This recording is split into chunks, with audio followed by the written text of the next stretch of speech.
Kalungthim katahsa pumpi na anga kana cho si tay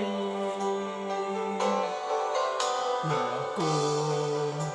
kana sam guje kasina kana se guji Kalungthim katahsa pumpi na anga kana cho si tay na ko kana sam guji kasina kana se guji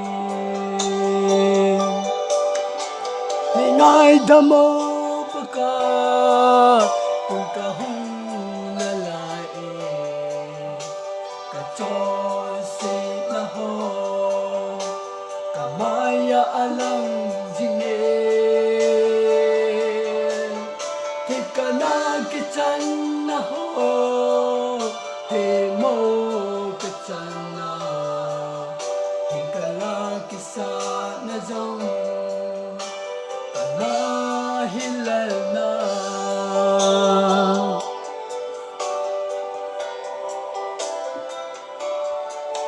Muthimi patel bol jose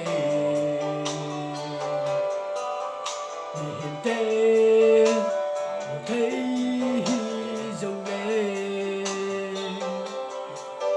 Muthimi ne namo jingin Sina na me chizine Ningai damo paka pungka hung na lai ka cho si na ho ka maya alam jinge Thikana ki chan na ho Thế mô ca chana Hinkala kisa na zong Tama hilena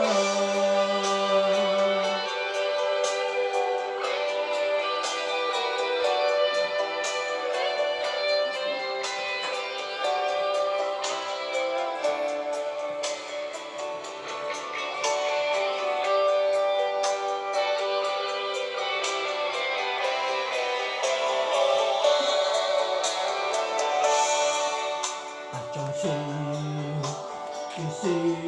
te vang chân Pakajin ang ngay đâm tê đinh Cây sông ca nghe ô pakay Kisi na milhi đông po Ngai damo paka pungka hung na lai